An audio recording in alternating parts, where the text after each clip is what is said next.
Lukas Reichel has been traded to the Vancouver Canucks for a fourth-round pick in 2027. Join us as we break it down next on the CHGO Blackhawks Emergency Podcast.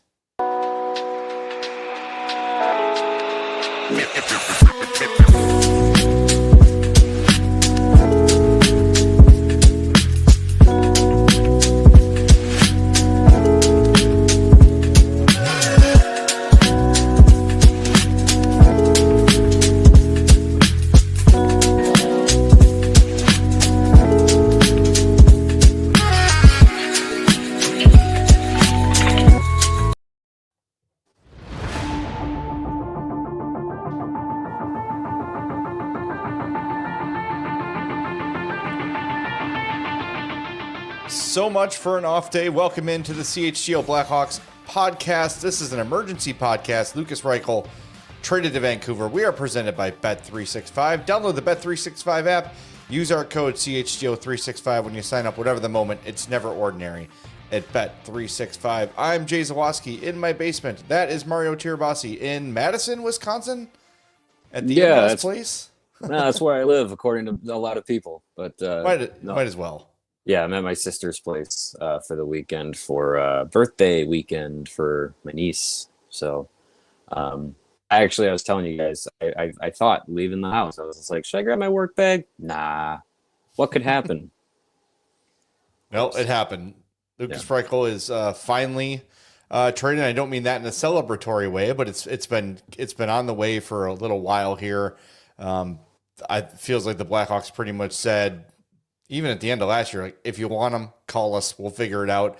We've been talking over the last couple of days about Lukas Reichel, and Vancouver's a team that came up yesterday, and that's where he ends up for a 2027 fourth-round pick. Look, like the kid, wanted him to succeed, but he was given every opportunity. Last night, he was given his final opportunity, starting on the top line with Connor Bedard, and his last shift as a Blackhawk came with 18 minutes and 34 seconds left in the third period. That was his last shift. Jeff Blashill had seen enough, decided to play 10 forwards instead of playing Lukas Reichel the rest of the game, and that was it. Maybe this deal was in the works at that point, so they shut him down. But kind of out with a whimper goes Lukas Reichel. Yeah, I mean it's a tough road that he had in Chicago, and being a first round pick, there's a lot of expectation. And once he got to North America, it was, he was in Rockford. He was point per game guy down there. It just never fully clicked at the NHL level. And I think, the opportunities he got, you could say he didn't really get a great opportunity, especially last season, playing primarily with Pat Maroon and Craig Smith and being down on the fourth line and being asked to be more of a defensive guy, more of a two-way guy, more of a grindy guy, which is just not really his game. But it was an effort to try and add those elements to his game so that, you saw the offensive potential that was there. But I think that's where it was left as potential. And I think as this season has gone on, we saw the way that Jeff Blashill wants to play. We saw the guys he was given a lot of opportunity to, and we've seen the guys that have had a lot of success. And Reichel really hasn't been that guy. He had the 1 3-point game. It was, I think we all thought, ooh, wow, that could be something. And then just the momentum wasn't capitalized upon. It wasn't carried game over game. And I think Reichel probably got to a point, it seems by reports that, he was wanting to trade and the Blackhawks were trying to oblige it as best as they could. And eventually now you get to this point where a former first round pick 7 years later is going to turn into a fourth round pick. So it's disappointing from that standpoint. It's disappointing that he didn't really reach that potential that I think a lot of people thought he could have tapped into. But I hope he gets an opportunity in Vancouver and can grow, because like you said, like he's a guy that you can root for, and we did. Definitely. I think just the reality of what he is, at least at this point in his NHL career, just wasn't going to be someone who was going to contribute to the Blackhawks moving forward. And we talked about it last night, with the guys on their way, the prospects on their way to the system. Unless he had a big corner to turn in his career, he was going to get edged out of the NHL picture. So he gets an opportunity elsewhere now. Here's you sort of mentioned this. Pierre LeBrun just a minute ago tweeted Reichel had asked for a trade, looking for a better fit elsewhere. Reichel's agent Elaine Waugh says things were not contentious. He credits the Blackhawks GM Kyle Davidson for how things were handled. Says they had been discussing it for a while now. So yeah, Lukas Reichel indeed looking for a change of scenery.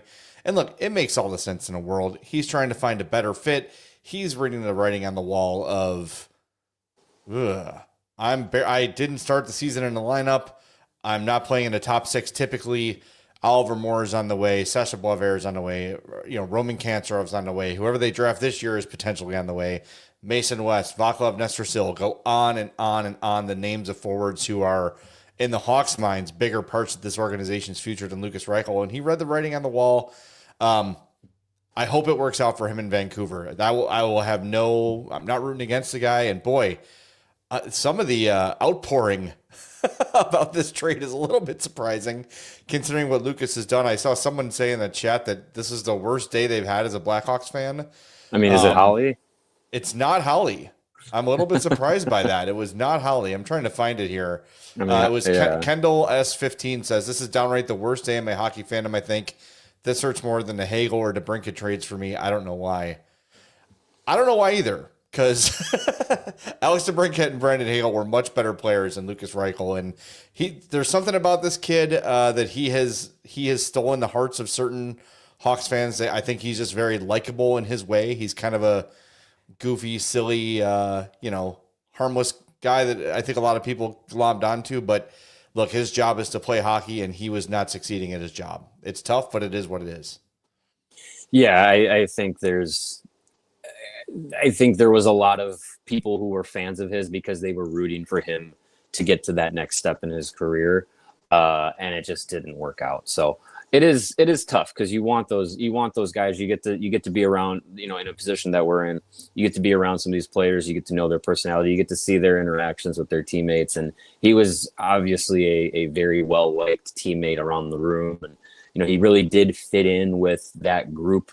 That was, coming through as the next wave of Blackhawks, and lockers were right next to Doc and Nazar and Bedard, and during the preseason, Oliver Moore was there. It was like those guys were all kind of right there in that row, and they were, you could tell it, like they were really good friends, and they've been in the same organization for a number of years now, so they've gotten to know each other. So it's tough to see that from a teammate standpoint, but yeah, it just the NHL career wasn't going to blossom here in Chicago anymore. And I think, I know someone in the chat said, is this the last of the Stan Bowman prospects that we're unsure about? Not really, because you still got Ethan Del Mastro, you still got Nolan Allen trying to figure out exactly what their futures are. But I think you probably at this point feel a little bit more, you feel a little better about their NHL prospects than you did Reichel at this stage of the game now. So, and I think this, I don't know if this was a Kyle Davidson has no loyalty to guys he didn't draft it situation. I think it's just very clearly a situation where the player wasn't going to fit moving forward. So, yeah. Well, I mean, look, Lukas Reichel fits the profile of what Kyle Davidson's looking for. He's fast and he's skilled, and you know what I mean? But he just has not been able to, when given the opportunity, the NHL put it together for any sort of consistent amount of time. And we have said it time and time again, every time he, air quotes, finally gets the opportunity to play in the top six, he either oversleeps and misses a meeting and ruins that chance, or plays so poorly they have to scratch him for the third period basically last night. And that's just not, it just is what it is, man. Like, when a player shows you who they are, at some point you have to believe him. And maybe he finds it in Vancouver. Maybe it's just the perfect storm because, everything is hunky-dory in Vancouver at all times. So it's just going to be the perfect environment for him. But it's rough. And Holly is in the chat. And, of course, the first person we thought of was Holly when Lukas Reichel was traded. She's had a rough day. It's been a rough day for Holly. Her flight gets canceled, and then Lukas Reichel gets traded. But don't worry, Holly, we're finding ice skates for you for your Rockford trip, so it's not all bad. Yeah. Kevin Korchinski is still with the Blackhawks for now. Don't do that to her. Oh God. Sorry. No, it'll be interesting to see how he fits in Vancouver. That's a team that's looking for some offensive help. Anytime a team trades for somebody, they're going to try to give him opportunities, try to create opportunities. They might try to shoehorn him into their top 6 and see how he fits. So he's going to get opportunity in Vancouver right off the bat. So look, maybe just a change of scenery is what he needs. But I think over the summer, like going into camp, it felt like a trade was imminent. And we sort of said, okay, we know what we need to know. Then he made it through the whole preseason, made it through 8 games and got an opportunity. We were here for it, man. We were here for another chance for Lukas Reichel, and it just didn't pan out. So I'm happy that he is finding a new opportunity. And a couple of people asking, does this mean Oliver Moore is coming back? I don't think so. We were talking about this the last couple of days. When Dickinson returns from injury, when Burakovsky's back from paternity leave, if they kept Reichel, they'd have 14 forwards. So the way Blashill does it, you'd have to scratch 3 forwards. Somebody had to go. I saw some people talking about Sam Lafferty. I don't think this means that Sam Lafferty's going to get in a lineup because he hasn't been. No. Even with the injuries. I think they're just making room for Burakovsky and Dickinson, who will probably play on Sunday. Yeah, that makes the most sense. They weren't in a situation where they had a hole in their roster now that they needed to fill with another player. They had a surplus of guys that were going to be in the NHL anyway, and we knew this from the start of the season anyways. With they were going in. Didn't they start the year with 13? I mean, they had 13 forwards, and then they brought up Green to make it 14. And then once you figured out, okay, they're playing 7 defensemen almost nightly, there's just too many forwards. So yeah, I think this was, and we had those conversations, like you said, like, what do you do? Who do you put Lafferty down through waivers? Do you take a spot away from Ryan Green and scratch him, or send him back to Rockford, or what do you do with Reichel? And this is the situation that it came down to, after seemingly a full year of this back and forth of trying, he's available. What are you going to get for him? All this stuff. 4th round pick is, that's better than I think I might have expected when this conversation came around of like, oh, Reichel, and this is they've had some offers, but they're not good enough. Having it being a 4th, okay. I mean, I'm fine with it. It's almost, I'm not going to say it's nothing, but it's better than nothing. And at least a 4th round pick, you could probably say is, if you want to flip it or use it in another deal in some way or shape or form, like, that's fine. It's an asset that the Blackhawks have that they can play with. And if you look at it, I mean, you kind of, off the top of my head, this kind of looks like a Ilya Mikheyev for Lukas Reichel in the long run between Chicago and Vancouver. Like, sure, that's a good swap. Yeah, that's fine. Let's think of it that way. Yeah, that sounds great. Hey, man, we still have the end of the season 3 years ago when Lukas Reichel really looked great. We'll have that time forever to remember as Hawks fans. Hey, if you're just joining us, if you're checking us out for the first time, this is what we do here at CHGO Blackhawks. We're on 5 times a week, unless news warrants. Today was an off day for me and Mario. I was down here playing my guitar, that little green Gretsch right behind me. See that? Yep. I learned how to play Althea from the Grateful Dead. Then I saw a text. Well, time to do an emergency podcast. It's what we do here. So make sure you are subscribed to our YouTube page. Do that right away. Turn those notifications on so you know when we're on. Make sure you hit that like button on this video. It helps us out big time. There we are, 91,291 subscribers. Let's get to over 91.3 by the end of this podcast. I'm sure we can do that. If 8 or 9 of you hit that subscribe button, we're in good business. We also dropped some new merch today. Finally, some new CHGO Blackhawks merch. It looks great. Get your Lukas Reichel t-shirts. We just had a Lukas Reichel design come out. Damn it. No. We have a really cool hawk eagle, like a hawk design. It's the bird holding the tomahawks with the 4 feathers. and then there's a Chicago Hockey Club with a skull and crossed hockey sticks. Very cool looking shirts. I'm sure we'll have more to come as the season goes on, but check those out. AllCHGO.com to get those, or store.allcitynetwork.com. If you want to get one of those for free, become a diehard at allchgo.com. There they are. There they are on your screen. There you go. Looking great. That's actually the same eagle from the RC Cola ads. I think so. They took it off the guy's back and put it right there. And it's actually made with real chest hair. Yeah.